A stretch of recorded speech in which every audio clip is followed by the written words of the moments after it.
Já contemplou a intrigante situação de Caim, um dos primogênitos de Adão e Eva, segundo a narrativa bíblica? Como ele teria uma esposa, e ainda mais perplexo, como teria gerado um filho, considerando Adão e Eva como os únicos progenitores da humanidade? Ao examinarmos minuciosamente as entrelinhas da Bíblia, desvendaremos as respostas a esse enigma misterioso. Sejam bem-vindos ao Caminho Milenar. Deixe seu like e embarque nessa fascinante jornada de descobertas. Caim, uma figura proeminente nos relatos bíblicos, é retratado como o primeiro filho de Adão e Eva, desempenhando um papel fundamental nos estágios iniciais da história humana. Sua relação com Abel, seu irmão mais jovem, assume grande importância no contexto do sacrifício a Deus. Em um gesto de devoção, ambos oferecem presentes a Deus, porém apenas as ofertas de Abel são aceitas, enquanto as de Caim são rejeitadas. Alguns teólogos especulam sobre a natureza das ofertas, enquanto outros sugerem possíveis motivos baseados na atitude de Caim. A rejeição gera um crescente ressentimento em Caim, levando à primeira tragédia humana registrada na Bíblia. Impulsionado por inveja e ira, Caim comete o brutal assassinato de Abel. Deus reage a Caim com uma punição severa. Sua ira se manifesta ao amaldiçoar Caim e colocar um sinal sobre ele, representando visualmente sua transgressão. Essa marca, embora não detalhada na Bíblia, simboliza a separação e o fardo do pecado que Caim carregaria. Caim é sentenciado a vagar como um exilado solitário, distanciando-se da presença divina. A Bíblia relata a ansiedade de Caim, receoso de ser morto por outros ao encontrá-lo. Em resposta a essa apreensão, Deus marca Caim, assegurando sua proteção contra qualquer retaliação. Esse ato divino não apenas preserva a vida de Caim, mas também representa a misericórdia diante de seus atos. Surgem então questionamentos. Quem seriam esses outros que Caim tanto temia? Caim e Abel não seriam os únicos descendentes de Adão e Eva? São muitas perguntas sem respostas, né, meu amigo? Calma, meu querido ouvinte. Mais adiante, encontrarás respostas para essas questões. No livro de Gênesis, Caim uniu-se com sua esposa naqueles dias, e ela engravidou e deu à luz um filho, ao qual chamou Enoque, dizendo: Neste tempo, Deus começou a me conceder descanso e paz na terra. E foi também nesse período que Caim começou a erguer uma cidade. Ele construiu a cidade e a chamou de Enoque, em homenagem ao seu filho. Naqueles dias, Deus lhe concedera tranquilidade sobre a terra, e ele deixou de vagar e se estabilizou. Essa decisão reflete a determinação de Caim em criar um legado e uma comunidade, desafiando as adversidades de sua condição errante. No entanto, nesse ponto, começam a surgir dúvidas. O texto bíblico não fornece detalhes explícitos sobre como e com quem Caim estabeleceu sua relação conjugal. No versículo 17, encontramos apenas a vaga informação de que Caim conheceu a sua mulher. A sugestão de que outros seres humanos coexistiram na época de Caim, além de Adão, Eva, Caim e Abel, emerge como uma tentativa de preencher lacunas na narrativa bíblica e confrontar questões relativas à expansão da população humana naquela época. Essa situação de incerteza dá origem a uma variedade de interpretações na busca por respostas. Uma abordagem menos convencional considera a possibilidade de Deus ter criado independentemente outros seres humanos, além da família de Adão e Eva. A defesa dessa teoria sugere que, para a rápida multiplicação da humanidade, seria necessário um contingente significativo de pessoas, algo difícil de alcançar apenas com a descendência direta de Adão e Eva. Essa perspectiva surge da tentativa de reconciliar a narrativa bíblica com as evidências arqueológicas e antropológicas que apontam para a existência de comunidades humanas mais amplas na antiguidade. No entanto, é importante enfatizar que essa interpretação é especulativa e não encontra apoio explícito no texto bíblico. A história de Gênesis se concentra principalmente na família de Adão e Eva, sem mencionar de forma clara a presença de outros grupos humanos contemporâneos.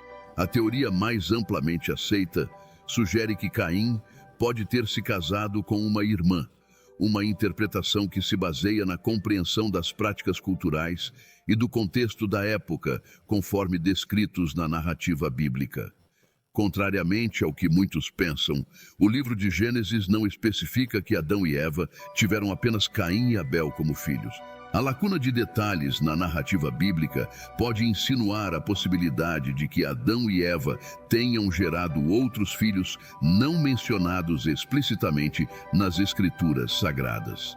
Essa hipótese encontra sua base central na compreensão de que as famílias naquela era eram notavelmente mais numerosas e os indivíduos desfrutavam de vidas extraordinariamente longas. Um exemplo notório dessa longevidade é Caim, conforme registrado na Bíblia, que viveu centenas de anos.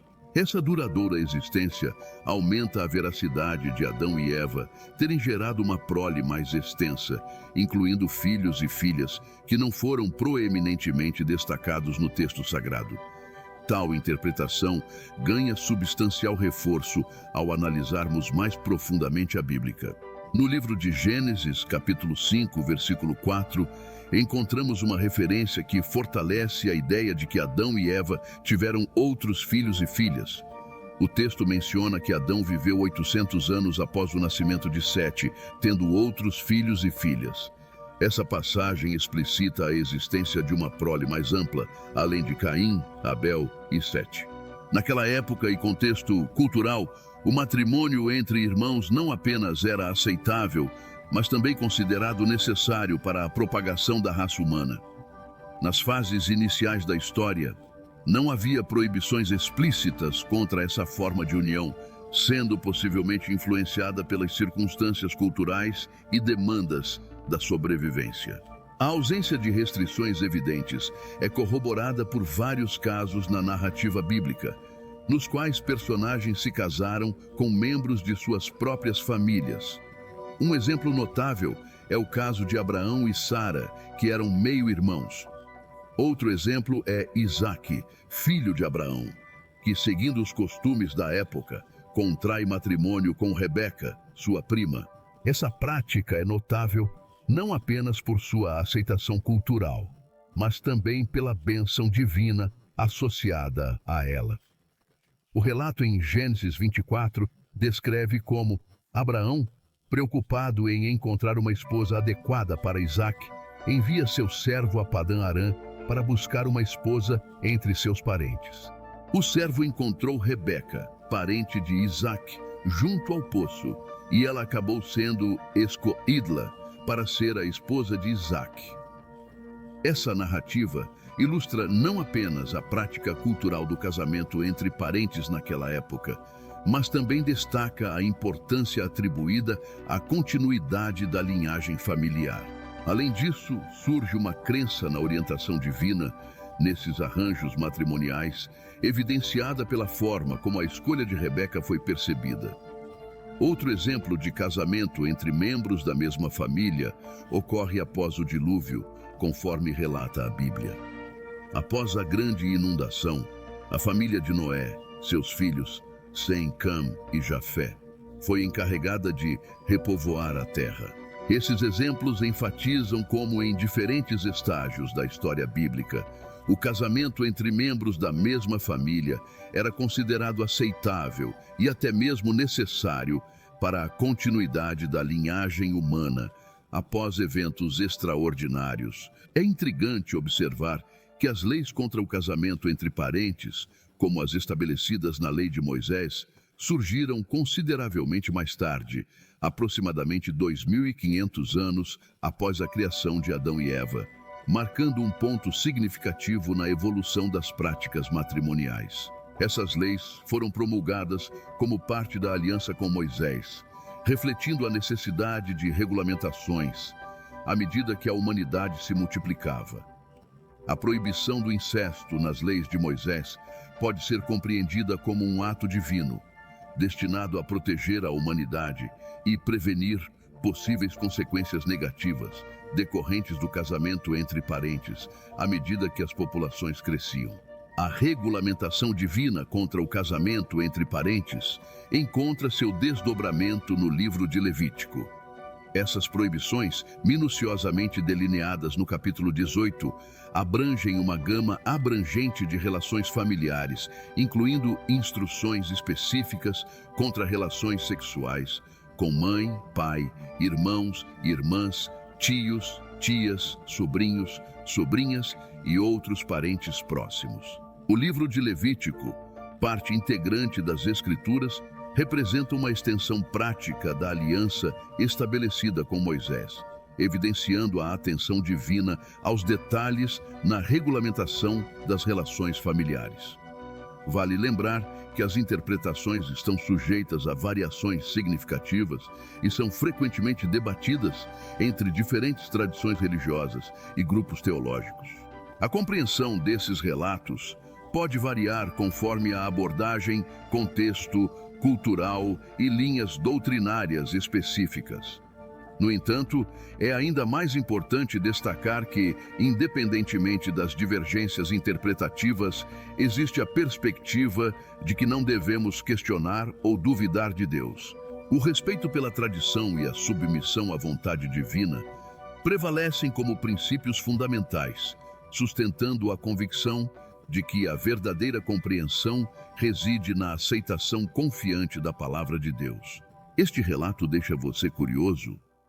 Se você tem teorias desta infinidade de informações sobre a vida de Caim, deixe aqui nos comentários para fins de mais conhecimentos. Compartilhe suas dúvidas e questionamentos. Lembre-se que a palavra de Deus é uma busca incessante por conhecimento.